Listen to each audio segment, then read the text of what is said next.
皆様方々こんにちは。今回はいつもと少し趣向を変え紙芝居方式でお届けします。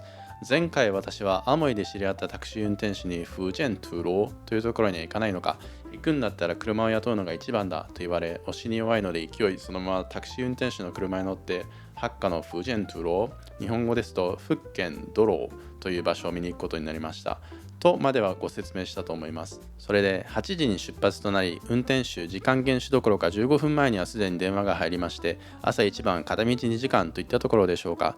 高速に乗るまでは少し渋滞しまして、距離にしては130キロというところですが、高速を降りてから山道をということもあり、着いたのは10時過ぎぐらい。ところで運転手、車の中で向こうに着いてからどうするつもりだ、いいガイドを知っていると言ってきました。私はなんだかな、別にいらないんじゃないかなと言いましたが、ただ何も知らずに見てもちんぷんかんぷんなだけだ、そのガイドはハッカの人間でそれから金額、一つの場所の案内で100元ところでどこを見て回りたいのだ、ユンシュヤオに行くのでいいのだろうな。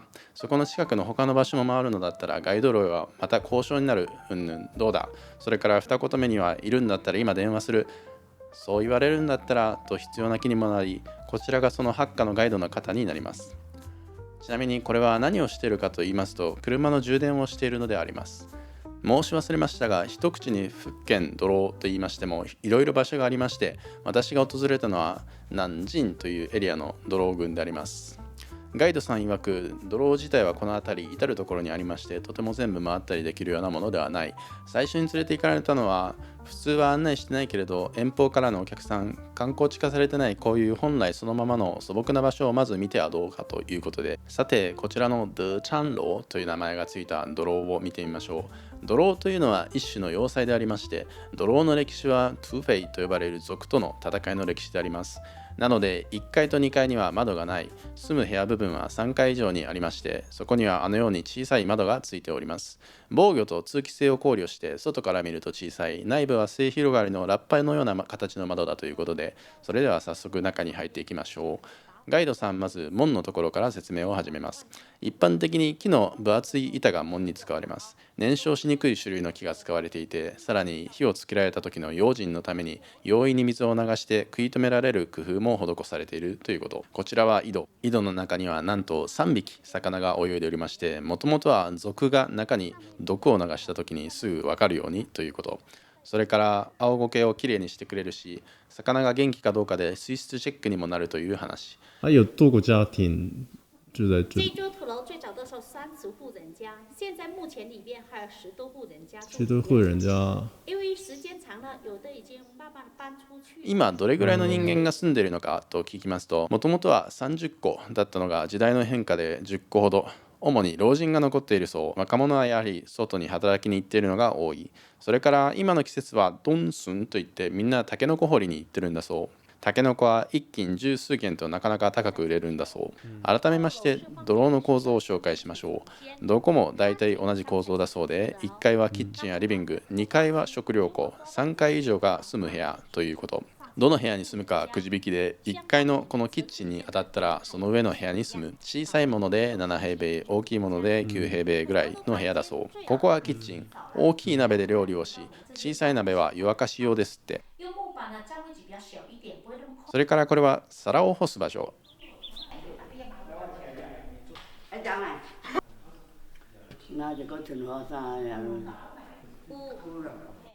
改めまして、ドローの魅力というのはこの迫力のある見た目。丸いので空が円形に切り取られます。ガイドさん、こうやって下から写真を撮るといい。iPhone は持っていないのか。カメラより iPhone の方が綺麗に撮れると教えてくれましたが、 iPhone などありませんので、これぐらいでごめんください。これはメーガンツァイを干しているところ。メーガンツァイというのは中国の定番の干した漬物のようなものですね。おやおや、そうこうするうちに次の目的地のようですね。ここは天罗坑トゥロチュンという場所。見晴らし台が設けられており、このように記念撮影をする人たちがたくさん。ここには800人ぐらいが暮らしているそう。少し前の話、60年代アメリカが中国の衛星写真を撮っていたところ、なんで撮っていたんでしょうね。ここから煙がもくもく立ち上るのを見て、ミサイル発射基地と勘違いしたことがあるんだそうで、実は140戸の住宅が一斉にご飯の準備をしていただけというオチ。こちらはまた別のドロー。名前はユジャンロー。川に面しておりまして、それはここだけなんだそう。またこの辺で一番古いということで、なんと716年、元朝の1308年に建てられたといいます。それだけに有名でもあり、いろんな映画の舞台に選ばれています。例えば大魚海灘というアニメ映画。アニメ映画なのでここで参考写真を撮ったということでしょう。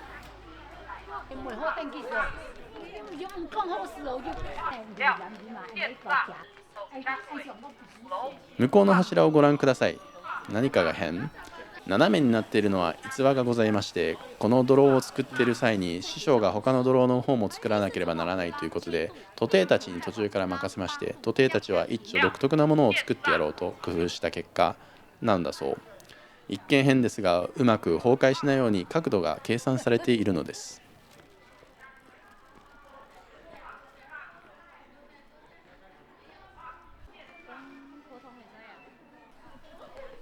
ここで入っていくのはガイドさんのお家。まずは井戸を見せてもらいます。ここは共同の井戸に加えて各家庭にも小さい井戸があるのが特色。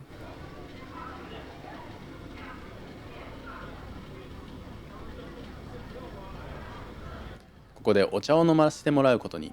といってもガイドさんの家が茶農家なので商売の一環です。野生的啊，野生对，啊，野生红野茶。生的，不是人工种的，是纯野生长在深山里面的那种。普段何を飲むかと聞かれまして、紅茶を試飲することに。野生のもので確かにこれはすごい美味しい。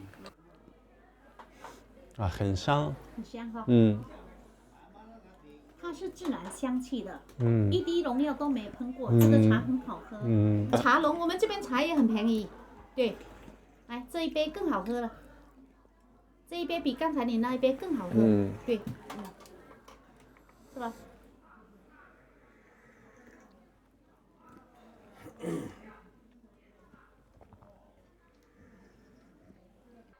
こちらは正確にはお茶ではありません。菊、ジャスミンなどいろんな花や草の混じったもの。喉にいいんだとか。特别是这种你到漳州市区，不要说到厦门，到漳州你就买不到了。他にもウーロン茶の鉄観音とか金観音、ティエグワンイン、ジングワンインといったものも試させてもらいました。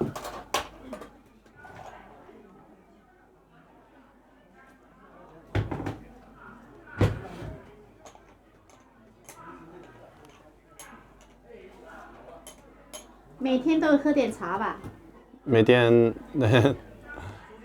要喝点茶好。茶的话可以，第一呢，它是有排毒功能哈、清肺清那个的，嗯可以咯，闻其香，品其味，看其色哈，先闻再品哈、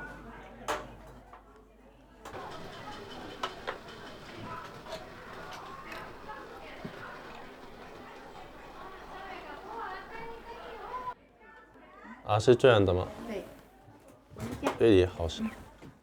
闻一下。茶葉を捨てた後の器の底からも良い香りがするという話。それが良い茶葉の証拠なんだそう。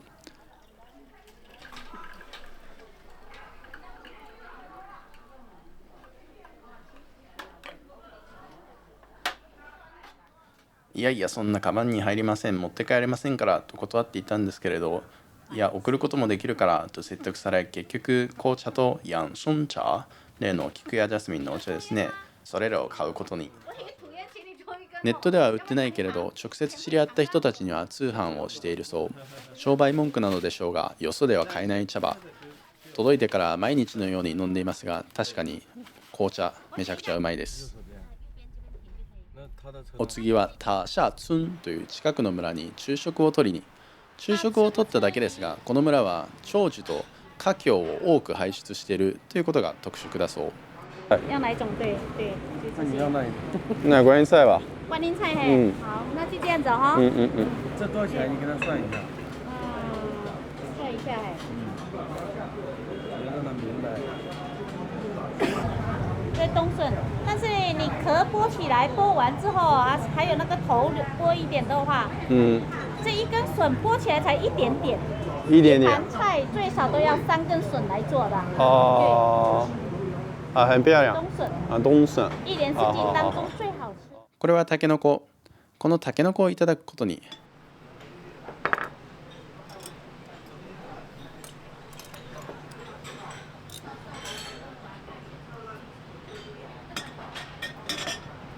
他にもグアンインツァイという野菜、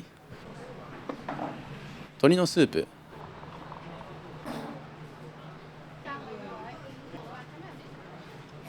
川魚と頼みました。運転手さんと2人でテーブルを囲みます。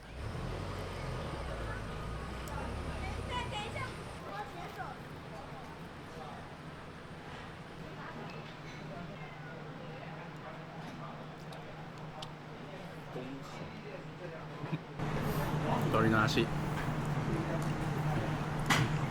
運転手が皿に出てきたんで。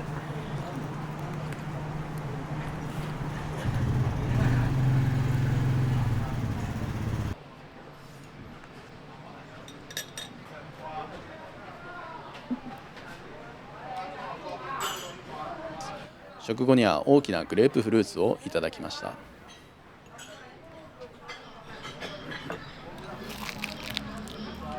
哇塞，流口水！你看多好吃的柚子，挺大的。对吧？好，可以吃哈，吃好可以吃。さてさてさて、ここから小1時間車を走らせてやってまいりましたのが最後の目的地、ユンシュイヤオ。ここがそもそも行きたいと言っていた場所であります。なんで行きたいかって言っていたかというと、ただなんとなく調べたら名前が出てきたという理由であります。これはカラシナ。ここではメガンツァイコーローにカラシナを掴んだとか、これは赤いのではないですが、バナナの木。上に草をかけてあるのは霜を防ぐため、袋をかぶせてあるのは酸っぱくならないように。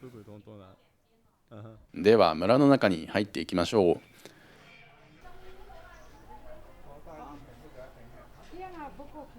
ここのメインはまずこのホアユエンロー。外からこのように眺めますと、上に見張り台、下には防水のための石垣があるのが分かります。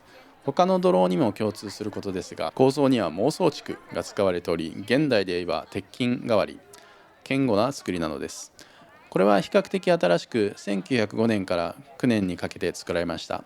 とあるミャンマーでお茶とタバコの商いをしていた兄弟がお金を投じて建てたもの。名前の由来は遠くにある家族親戚を思うというのと、大きな理想を抱くというもの。ここの階段5段になっていますが、ちゃんと意味がありまして、ウグフンドン、五国の豊作を期待してということです。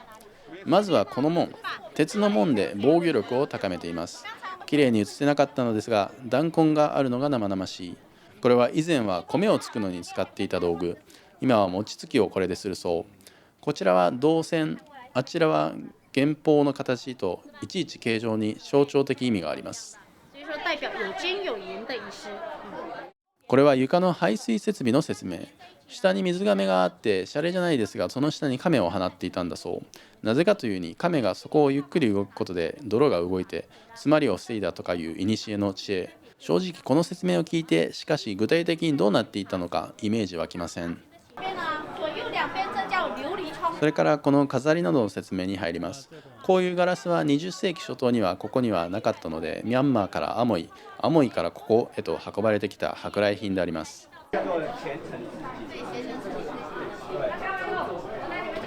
ここからお堂に入りまして、コウモリなど吉祥物の彫刻の数々には目を見張ります。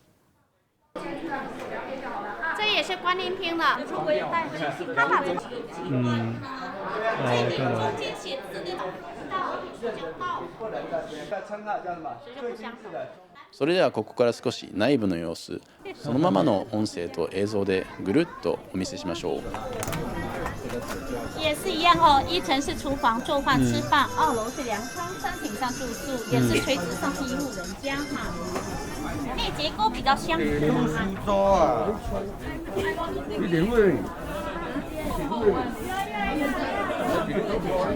，2、3、4都可以放。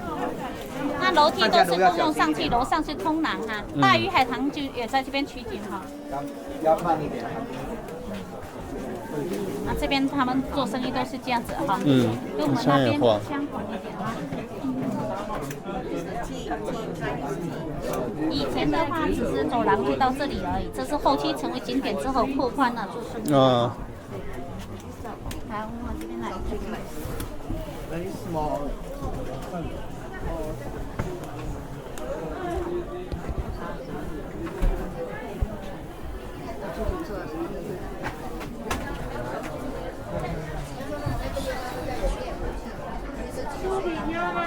他们家家户的门口都有水龙头哈。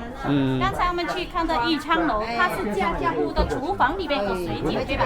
哦但是等一下我们要去的和贵楼它就不一样，这样相比，和贵楼它是一口水，一家普楼里面是有2口水井，水质不一样，称为叫阴阳水井。啊，对，因为它是一口是浑浊，一口是清澈见底的。所以我们客家人手工烟就这样剪的。抽吗？来尝一下。哦。到4层拍照，拍到顶楼很漂亮。到4层拍下来。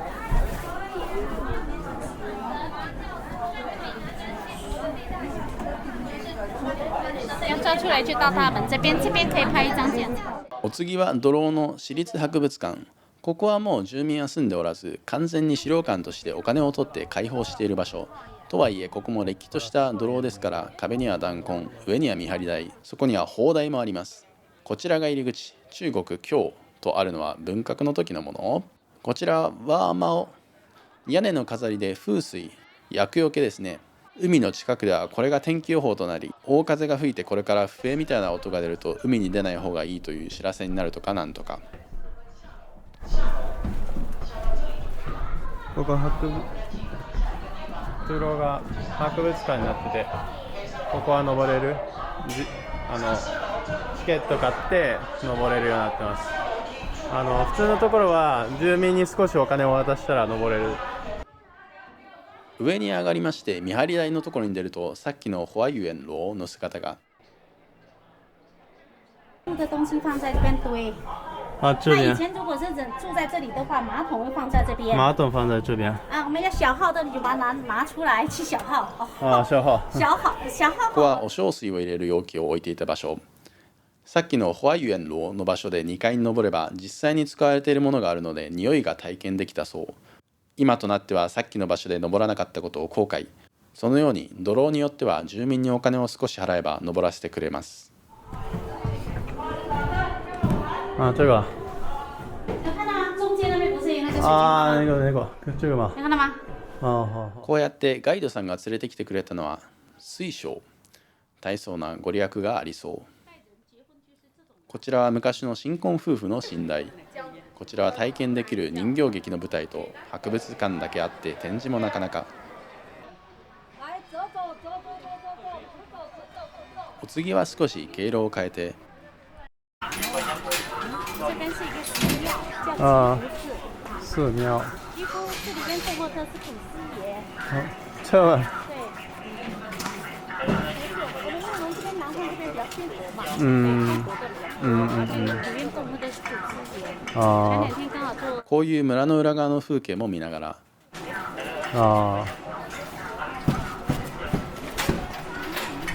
外边榕树有什么区别呢？因为它不长胡须，没有胡须的。这右手边这个就是刚才我所说的那个叫金丝楠木的家具。这个啊。这就是金丝楠木的家具。ショーウィンドウの中に見えますのは立派な家具の数々。これは金絲楠木という名木を使った家具。実際にその木が村の裏手の山に生えている様子も教えてもらって遠くから見ましたが、動画を撮るのは忘れて残念。そしてここからが雲水青を象徴する風景。水車があって巨大な榕樹、日本語でガジュマルの木。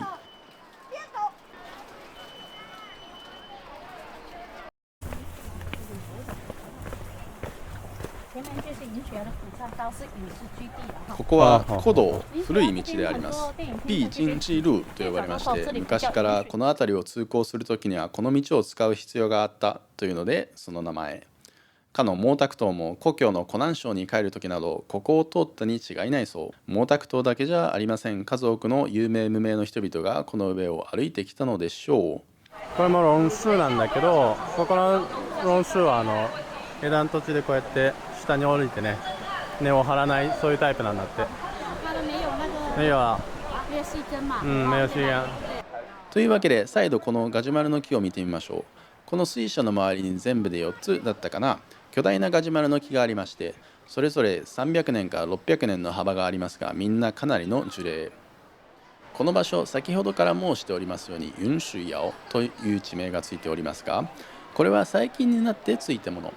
もともとはチャンジャオツンと呼ばれていたのが、中国と台湾共作の映画雲水屋という歴史ラブロマンスですかね。そういう映画の名前にちなんで、なんと村の名前をそれに合わせたのです。なのでその映画の脚本家の一人のジャン・クー・ホエ、この人は台湾出身で共産党の有名な党員でもある学者、政治家、文学者といった肩書きの人物ですが、その人が映画とまた村の命名者となっております。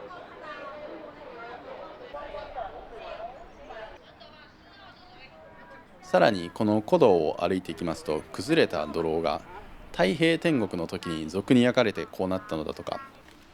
おや、私は何を指に挟んでいるのでありましょうか。こちらシーフという植物、前に燕丹山に行った時にも見ましたが、こちらでも有名だそう。粉の形がそのままか、栽培しているのか野生かなどで等級がありまして、少し試飲させてもらいました。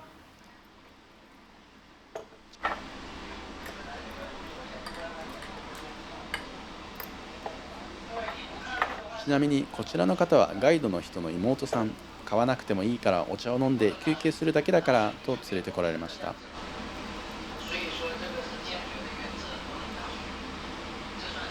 一个人喝的话，一次3克左右就够了。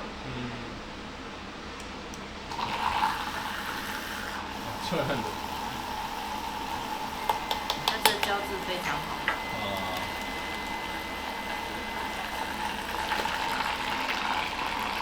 シーフーはドロッとしており、少し甘みも感じ、一番近いのはくず湯。2杯3杯と飲むとかなりお腹が膨れます。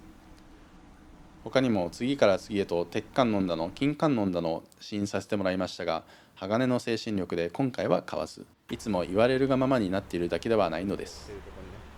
さて、いよいよこの橋を越えて最後の目的地。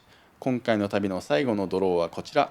この巨大な四角いドロー。ドローといえば丸いのが印象的ですが、こういうのも普通にあります。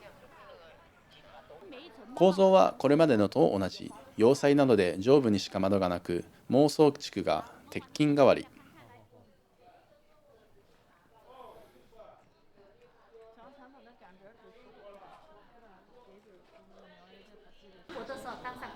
内部はこのように、ここまでドローを見てくると予想通りの光景。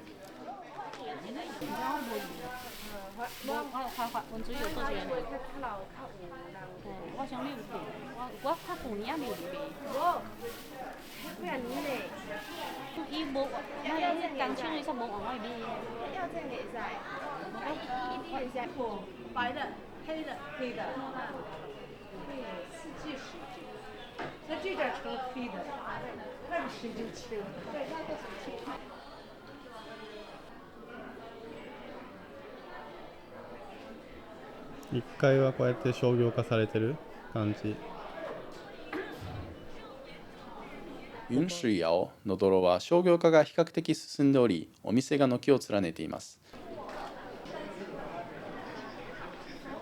売っているものは何かというと、この地方の名産、お茶、タバコ。手巻きタバコのお土産なんてのも面白そうですが、もし日本に持って帰るとしたら税関が面倒かもしれませんね。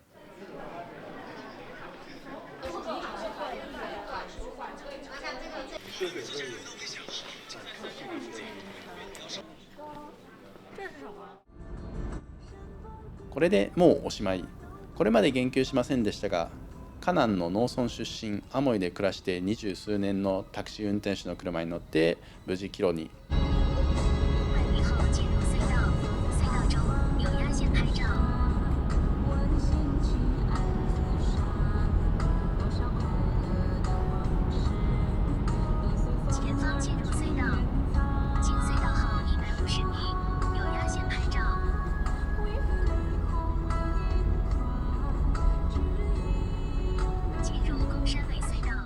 2時間ほどでアモイに着いた頃にはラッシュアワーに勝ち合わせ、会社や工場は郊外の工業地区にあり、住居はアモイの中心部にあるのでちょうど渋滞と同じ方向。これって郊外に住宅地がある東京など日本の街とは反対と単純に私は思いましたが、どうでしょう。最後におまけ、農家の脇に生えたパパイヤ、昔は家畜の餌だったんだって。